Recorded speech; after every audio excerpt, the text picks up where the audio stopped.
Di sini saya akan menjelaskan tentang konsep dasar akuntansi komersial dan akuntansi fiskal. Akuntansi adalah suatu proses identifikasi, mencatat, mengklasifikasikan, mengolah, dan menyajikan transaksi atau aktivitas keuangan kepada para pihak yang berkepentingan. Akuntansi komersial juga merupakan proses penyusunan laporan keuangan yang sesuai dengan peraturan standar akuntansi keuangan.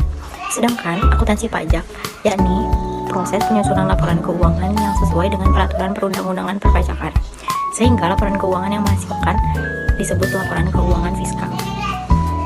Selanjutnya ada konsep dasar laporan keuangan komersial dan laporan keuangan fiskal laporan. Laporan keuangan fiskal merupakan laporan keuangan yang disusun berdasarkan pada peraturan perpajakan yang digunakan untuk kepentingan perhitungan pajak berutang. Tidak ada satupun undang-undang perpajakan yang mengatur secara khusus bentuk dari laporan keuangan, namun hanya memberikan pembatasan-pembatasan terkait hal-hal tersebut. Misalnya, dalam mengakui biaya dan penghasilan akibat dari perbedaan itulah laba fiskal dan laba komersial akan menunjukkan hasil yang berbeda. Wajib pajak badan dapat menyusun laporan keuangan komersial dan laporan keuangan fiskal secara terpisah atau dengan melakukan koreksi fiskal terhadap laporan keuangan komersial. Laporan keuangan komersial yang telah dilakukan rekonsiliasi dengan koreksi fiskal akan menghasilkan laporan keuangan fiskal. Selanjutnya ada hubungan antara akuntansi dan perpajakan. Seperti yang kita ketahui bahwa dari akuntansi keuangan dapat memperoleh informasi tentang keadaan suatu entitas pada periode tertentu. Informasi keuangan tersebut yang dinantinya akan dijadikan sebagai dasar dalam pengambilan keputusan. Sementara akuntansi pajak lebih khusus lagi dibandingkan dengan akuntansi umum. Akuntansi pajak menyampaikan informasi keuangan yang berkaitan dengan kepatuhan terhadap pemerintah. Meskipun laporan keuangan disusun berdasarkan peraturan standar akuntansi keuangan umum, tetapi pada beberapa bagian ia harus disesuaikan dengan ketentuan perpajakan. Sehingga dalam akuntansi pajak, jika ada suatu ketidaksesuaian antara standar akuntansi yang berlaku umum dengan ketentuan perpajakan, maka perusahaan harus memprioritaskan untuk mematuhi undang-undang perpajakan.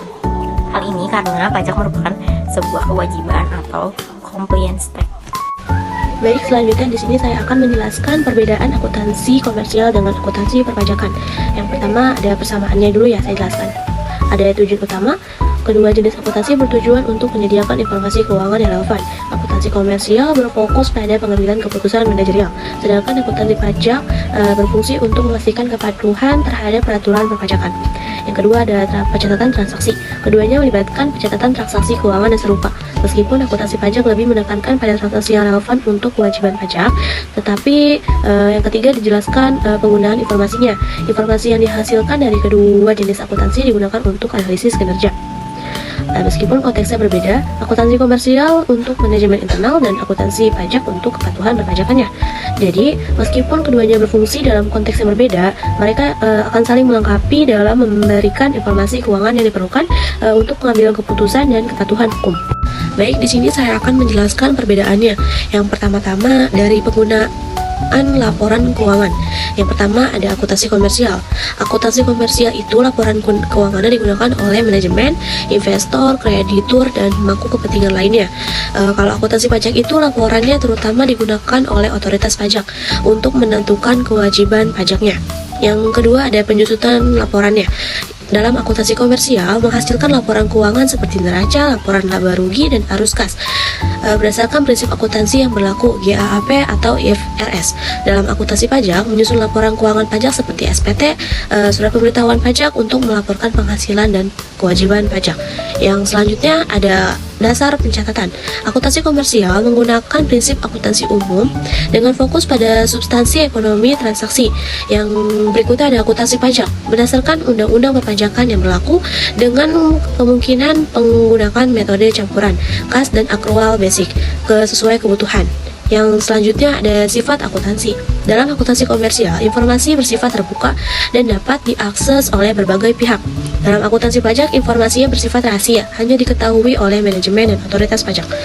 Jadi secara keseluruhan, meskipun kedua jenis akuntansi memiliki tujuan yang berbeda, keduanya memainkan peran penting dalam penyedia informasi keuangan yang relevan untuk pengambilan keputusan dan kepatuhan hukum.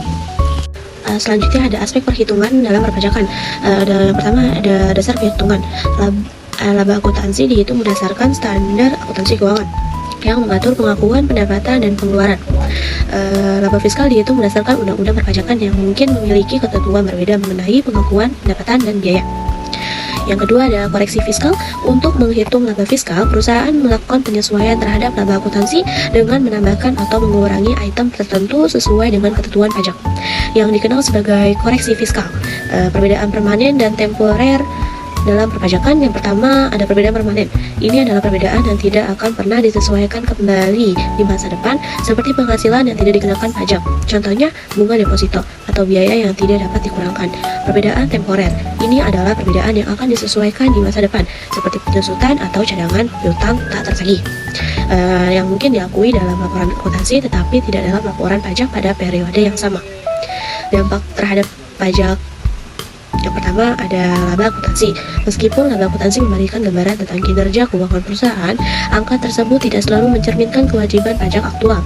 Yang kedua ada laba fiskal. Mempengaruhi besarnya pajak yang harus dibayar oleh perusahaan. Semakin besar laba fiskal, semakin tinggi pula kewajiban pajaknya. Sebaliknya, jika laba fiskal lebih kecil, beban pajak juga akan berkurang. Membahas mengenai pajak penghasilan 21. Pajak penghasilan 21 merupakan pajak yang dipotong dari penghasilan yang diterima oleh wajib pajak orang pribadi dalam negeri, baik itu berupa gaji, upah, honorarium, tunjangan, ataupun pembayaran lainnya yang berkaitan dengan pekerjaan atau kegiatan. Pemotongan pajak ini dilakukan oleh pemberi kerja, badan usaha, bendahara pemerintah, dana pensiun, ataupun penyelenggara kegiatan tertentu. Tujuannya untuk memastikan bahwa pajak penghasilan terutang disetorkan ke kas negara secara berkala. Selanjutnya, dasar hukum terkait dengan pajak penghasilan 21 ini termasuk dalam Undang-Undang Nomor 7 Tahun 1983 dan Undang-Undang Nomor 36 Tahun 2008 tentang pajak penghasilan. Selanjutnya, dalam pajak penghasilan ini adapun pengurangan yang didapatkan oleh wajib pajak. Yang pertama ada biaya jabatan dan biaya pensiun. Untuk biaya jabatan sendiri ditetapkan 5% dari penghasilan neto, sebesar-besarnya itu sebesar 6 juta per tahun atau 500.000 per bulan. Dan untuk biaya pensiun ditetapkan 5%, setinggi-tingginya 2,4 juta per tahun atau 200.000 per bulan. Selanjutnya ada PTKP atau penghasilan tidak kena pajak, yang mana ini merupakan status dari wajib pajak itu sendiri, mulai dari TK 0 atau tidak kawin 0 sampai dengan K3 atau kawin dengan jumlah tahun maksimal 3. Untuk PTKP sendiri ditetapkan 54 juta, untuk status kawin 4.500.000 dan untuk tanggungannya masing-masing sebesar 4.500.000. Selanjutnya ada tarif. Untuk tarif pajak PPh 21 ini dibagi menjadi dua, yaitu orang pribadi dan badan.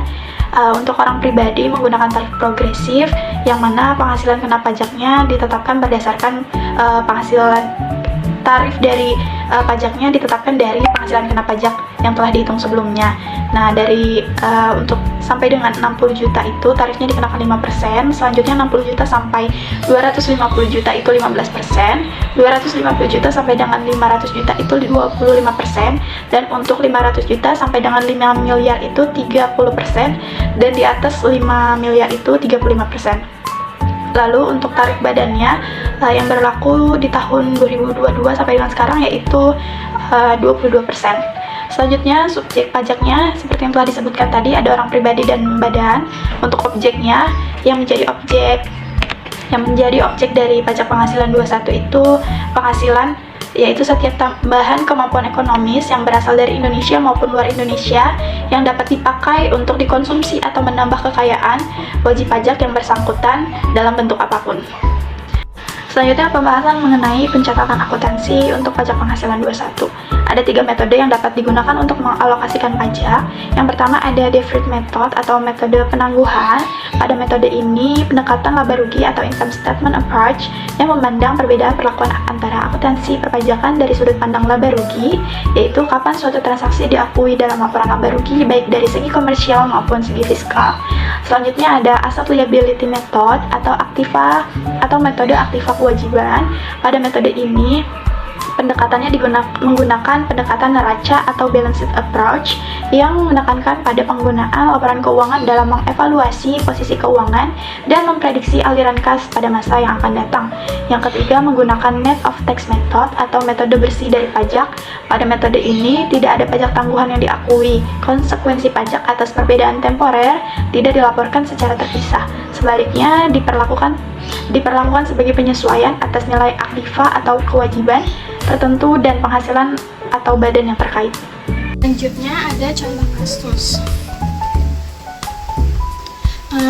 Joko yang berstatus sebagai karyawan tetap di PT Ogah Rugi memperoleh penghasilan tetap sebesar 6 juta per bulan. Dari penghasilan tersebut, Joko secara rutin menyisihkan 150.000 untuk iuran pensiun. Mengingat status perkawinan Joko yang sudah menikah tanpa memiliki tanggungan, maka besaran pajak penghasilan pasal 21 yang harus dipotong dari gaji bulanan Joko dapat dihitung dengan cara sebagai berikut. Gaji pokok sebulannya 6 juta. Di sini ada pengurangnya, yaitu biaya jabatan sama iuran pensiun. Biaya jabatannya 5% dikali 6 juta, yaitu 150.000. Iuran pensiunnya 150.000. Totalnya 300.000. Gaji pokok sebulan dikurang pengurangnya jadi 5.700.000 yang merupakan penghasilan neto sebulan. Penghasilan neto sebulan dijadikan setahun dikali 12. Totalnya 68.400.000. Penghasilan tidak kena pajak Joko, statusnya kawin dan tanggungannya 0, 58.500.000. Jadi penghasilan kena pajaknya 9.900.000. Untuk PPh pasal 21 setahun, 5% dikali 9.900.000 yaitu 495.000. Lalu PPh pasal 21 sebulan 495.000 dibagi 12, hasilnya 41.250. Jadi jurnalnya untuk PT Ogah Rugi sebagai pemotong PPh pasal 21 yaitu biaya gajinya didebit 6 juta, kasnya dikredit 5 juta. Kasus yang kedua, ada Fatah, seorang pegawai dengan status menikah dan mempunyai 3 orang anak. Fatah menerima gaji 8 juta per bulan. Ia membayar iuran pensiun sebesar 200.000 dan biaya jabatan 5% dari gaji pokok. Untuk penyelesaiannya, gaji pokoknya 8 juta, untuk pengurangnya ada biaya jabatan 5% dikali 8 juta yaitu 400.000, lalu ada iuran pensiunnya 200.000, total pengurangnya jadi 600.000. Untuk penghasilan neto sebulannya 8 juta dikurang 600.000 yaitu 7.400.000. Penghasilan neto yang disetahunkan 7.400.000 dikali 12 yaitu 88.800.000. Untuk PTKP-nya, Fatah berstatus K3, yaitu totalnya 72 juta.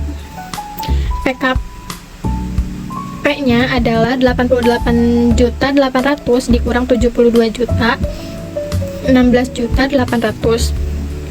PPh pasal 21 setahunnya 5% dikali 16.800.000 yaitu 840.000. PPh pasal 21 sebulannya 840.000 dibagi 12 bulan yaitu 70.000. Jurnal bagi perusahaannya, biaya gaji didebit 8 juta, pada kas dikredit 7.930.000 dan hutang PPh pasal 21 dikredit 70.000. Jurnal bagi karyawan, kasnya 7.930.000, PPh 21 dibayar di mukanya 70.000, pendapatan gajinya 8 juta dikredit. Ketika perusahaan memotong pajak penghasilan dari gaji karyawan, pajak tersebut tidak langsung menjadi milik negara. Pajak yang dipotong ini disebut sebagai pajak dibayar di muka. Artinya, karyawan masih memiliki hak untuk memanfaatkan pajak yang sudah dipotong tersebut. Saat karyawan membuat laporan pajak tahunan, pajak yang sudah dipotong ini akan dikurangkan dari total pajak yang harus dibayar. Dengan kata lain, penghasilan yang sudah dipotong pajaknya dapat digabungkan dengan penghasilan lain yang diterima karyawan selama 1 tahun pajak untuk menghindari menghitung pajak akhir yang harus dibayar. Akuntansi pajak penghasilan pasal 21 memerlukan pemahaman mendalam tentang ketentuan perpajakan dan pencatatan akuntansi yang tepat. Melalui contoh kasus, dapat dilihat bagaimana penerapan teori dalam praktik dapat membantu perusahaan dalam memenuhi kewajiban perpajakan mereka.